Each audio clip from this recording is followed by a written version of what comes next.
Polynomial and synthetic division. Long division of polynomials. In the past, when dealing with a polynomial with 4 terms, the only method that we knew in how to handle that was to use factoring by grouping. And in that, I would look at the first 2 terms, and I would look at the second 2 terms, and I would factor out the common factor. In this case, it would be x squared, and that would leave me with 6x minus 19. And then for the second 2 terms, I would factor out the common factor of 4 and get 4x minus 1. Now in the past, that always resulted in an identical binomial, and we could therefore factor out that binomial. And as we can see, that is not the case. These are not equal binomials. What we can do is take a look at the graph of this function. And the graph of this function reveals that a 0 is at x equals 2. And we've got a couple of other zeros over here that we're not quite sure what the values are. However, it does tell us that we have a factor of x minus 2. So our function, our polynomial function, has a factor of x minus 2. So what we're going to do is we're going to use that to rewrite f of x as the factor of x minus 2 times some second degree polynomial. Now, in order to find the second degree polynomial, we're going to have to do some division.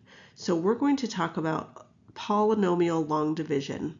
And instead of writing out the steps, we're just going to start working through this together. Step number 1 is make sure that your binomial term and your polynomial term are both written greatest degree to least. And if you have any terms that are missing, so notice I have the third degree, the second degree, the first degree, and x to the 0. Make sure that you have a placeholder if you have anything missing. So now we're ready to get started. When we are looking at polynomial long division, it's best to focus on the first terms. So I'm focusing on x and 6x minus 3. Now, in how you determine the value kind of depends on your preference. Some students like to divide it. Say 6x cubed divided by x would leave me with 6x squared. And so I'm going to write 6x squared above the x squared value. So we're going to keep everything lined up very nicely.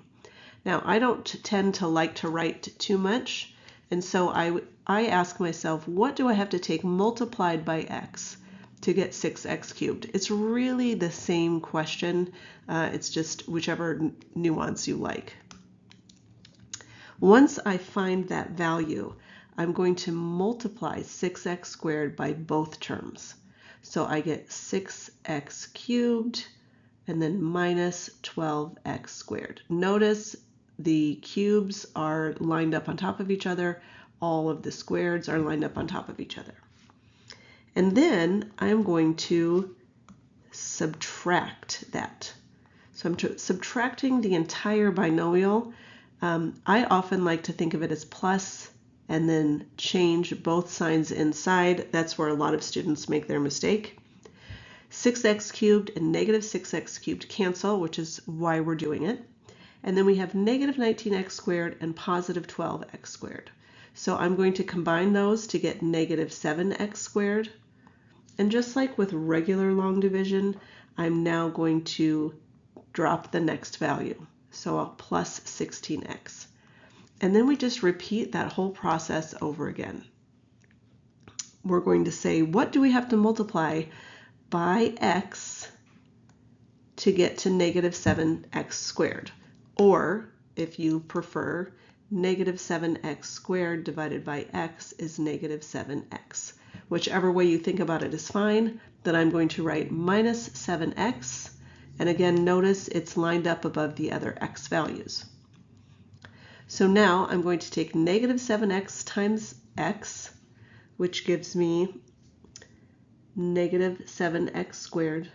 And I'm going to take negative 7x times minus 2, which gives me plus 14x. And then again, I'm going to simply subtract but I'm subtracting the binomial, so I'm changing both signs. So I'm changing both of these, so I have a negative 7x squared and a plus 7x squared, and they cancel. And then I'm going to combine positive 16 and negative 14 to get positive 2x. And then I'm going to bring down the last term and do it all over again. What would I take times x to get 2x? I would multiply it by 2. So now I've got plus 2. Plus 2 times x is 2x. Plus 2 times minus 2 is minus 4. And I'm going to subtract. And in this case, I end up with 2x and minus 2x canceling, and minus 4 and plus 4 canceling, which means there's no remainder. So I can write this as x minus 2 times 6x squared minus 7x plus 2, which is this value. Now from here, I can continue to factor. And we're not going to do that right now at this point, but we know how to factor 3 terms when a is not equal to 1, and that's using amazing factoring or another method of your choice. We're going to practice long division again, so if you feel comfortable, feel free to press pause and work through this question on your own. I do want to point out to you that we did have to include that 0 placeholder for 0x, because our original polynomial does not have an x value. So let's begin. I'm going to start by asking myself, what would I multiply by x to get x cubed? And that is x squared. X squared times x is x cubed. X squared times minus 3 is minus 3x squared. I'm now going to subtract. So I'm going to keep flip change. X cubed and minus x cubed cancel, which is why we do it, and I have a negative 2x squared and a positive 3x squared to give me positive 1x squared. I bring down the 0x, and then I ask myself, what would I have to multiply by x to get x squared? And that answer is x, so plus x. Again, I'm multiplying. X times x is x squared. X times minus 3 is minus 3x, and then I'm subtracting, so I'm going to keep flip change. X squareds cancel. 0x plus 3x is 3x, and now I have 3x minus 8. What do I have to multiply by x to get 3x? And that is 3, so plus 3. And now I have 3 times x is 3x, and 3 times minus 3 is minus 9. I'm subtracting the whole thing to get the 3x's that cancel, but then I have 1 left over. So this is the first time that we've had this. So we need to understand that this is a remainder. So let's make sure it makes sense to us. We can say that x cubed minus 2x squared minus 8 divided by x minus 3 is equal to x squared plus x plus 3, and then we have a remainder of 1, so it's a remainder of 1, but it's being divided by x minus 3. So plus 1 divided by x minus 3. Now another way we can do that is, of course, to multiply each side by x minus 3. So on this side, the x minus 3 would simply get rid of the denominator. So I would have x cubed minus 2x squared minus 8, and then that's going to be equal to x squared plus x plus 3 multiplied by x minus 3, but then I have a plus 1. Now it's no longer plus 1 divided by x minus 3, because remember, I've multiplied it by x minus 3. This brings us to the division algorithm. Now up to this point, what we have done is we've taken some polynomial function f of x, and we have divided it by some other polynomial called a divisor. So the division algorithm tells us exactly what we've been doing. It says if we have f of x and d of x that are polynomials, d of x is not 0, and the degree of the divisor, d of x, is less than or equal to the degree of f of x. Now, of course, that makes sense. If I have, say, an x squared value here, I would not want an x cubed value on the outside. I couldn't divide in the wrong order. So it tells us that f of x, the dividend, can be written as d of x, which is the divisor, times the quotient, which is what I'm going to get up here when I'm dividing, and then plus some remainder. So if I divide and end up with a remainder, that's r of x. Again, if r is equal to 0, that means there's no remainder, and then that means d of x divides evenly into f of x. Let's practice one more time using polynomial long division. Try this question on your own. When you're ready, press play to see how you did. So as I'm dividing, I want to make sure that I'm having everything in the proper order. So I'm going to start with 6x to the 4th minus x to the 3rd minus x squared plus 9x minus 3. And I'm dividing by 1 plus 3x, which is 3x plus 1, and now I can begin. Again, I'm looking at that first term for each polynomial or binomial. What do I need to multiply by 3x to make it 6x to the 4th? Take it times 2x cubed. And again, if you're unsure how to figure that out, you can always just divide to see what you have left, which is 2x cubed, and that's where that came from. Now I'm going to take 2x cubed multiplied by both terms. That's going to give me 6x to the 4th plus 2x cubed. And then I'm going to subtract. So I'm going to change this to a minus 6 and change this to a minus 2x cubed. That's going to get rid of the 6x to the 4th value. I have negative x cubed and negative 2x cubed, so I have negative 3x cubed, and then I simply bring down the next value, minus x squared. And then I do the whole process over again. I would multiply 3x times minus x squared to end up with minus 3x cubed, and then minus x squared times 1 is minus x squared. And by subtracting, I'm ending up changing both of those signs, and you'll notice that I end up with 0x squared. And it's fine to end up with 0x squared. I can still bring down the plus 9x, but obviously I'm not going to multiply 3x by anything except for 0. So I'm going to have 0 x's, and instead of writing out a bunch of zeros, I'm now going to go ahead and bring down the minus 3. So I'm just going to forget about that 0 and say, what do I need to multiply by 3x to get to 9x?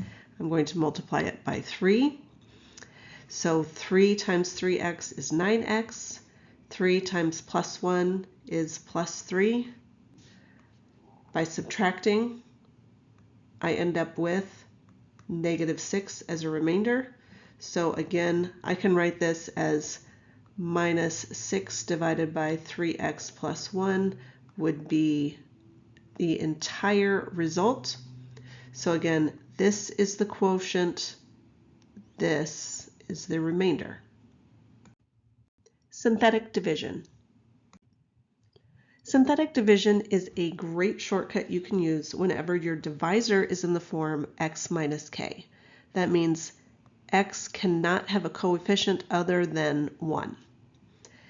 Instead of, again, writing out the steps, we're going to work through the steps together so that it makes sense to you. The first step, just as we did before, would be to make sure that the divisor and the dividend are in the correct order, and that we keep any zeros as placeholders. So we'll start by writing the k value, which is 2. Keep in mind this is x minus k, so a value of minus 2 means k is positive 2. And then next to it, I'm going to write all of the coefficients, again using zeros as placeholders if necessary. So I've got 6x cubed minus 19x squared plus 16x minus 4. I'm going to leave one row of space underneath, and I'm going to get started. And then this one I always box off as well, and I'll remind you of that y in just a moment. Anything that ends up above the line we're going to add, and anything below the line we're going to multiply. So here's the pattern for synthetic division. Once you have everything set up, step 1 is to drop the first term straight down. Step 2 is to multiply whatever's below the line by k. So remember, this is k. So 2 times 6 is 12. 12 is above the line with negative 19, so negative 19 plus 12 is negative 7. So I've just added these terms together. Negative 7 is below the line, so I'm going to multiply it by k of 2 to get negative 14. 16 minus 14, or plus negative 14, gives me positive 2. 2 is below the line, so I'm going to multiply 2 times 2. Again, we're putting that diagonally, which is 4. Negative 4 plus 4 is 0. So let me explain to you what we have just done. We have taken 6x cubed minus 19x squared plus 16x minus 4 and divided it by x minus 2. And so that tells me that 6x cubed minus 19x squared plus 16x minus 4 is equal to the factor of x minus 2 that we already knew about. And then this is our quotient with a remainder of 0. So what I have left is, starting with a degree 1 less than our original dividend, I'm going to have 6x squared minus 7x plus 2. And I have a remainder of 0. So this is the exact same solution we had before, but it took a lot longer because we were using polynomial long division. Let's do another practice. Again, we have already completed this using long division. Now we're going to do this using synthetic division. We're using the value of k as 3, and the terms are going to be 1, negative 2, a 0 placeholder for 0x, and negative 8. We leave one space. We box this off to remember that it is, in fact, a remainder. Now, I do want to point out, in your textbook, instead of using the little boxes I use, they write it like this, but it's the exact same process. So again, how do I begin? I bring down the first term of 1. Anything that happens below the line, I multiply. Anything that happens above the line, I add. So I'm going to multiply 3 times 1. Again, 3 is my k value. So 3 times 1 is 3. Negative 2 plus 3, those are now above the line, so I add, and I get positive 1. 3 times 1 is 3. 0 plus 3 is 3. 3 times 3 is 9. Negative 8 plus 9 is 1. So what is my solution? My solution is x cubed minus 2x squared minus 8 can be written as x minus 3, which was given to me. This is 1 degree less, so this is x squared, x, and x to the 0. So that leaves me with x squared plus x plus 3. And then a remainder of 1 divided by x minus 3. Here's another practice for you for synthetic division. Press pause, try this question on your own. When you're ready, press play to see how you did. I'm going to start by remembering that the k value would be negative 2. So I'm going to use negative 2 here. And then I'm going to write these in the proper order. So 3x cubed plus 8x squared plus 5x minus 7. So now I have all 4 terms. I didn't need to leave a 0 placeholder. And I'm going to start the process. Bring the 3 down.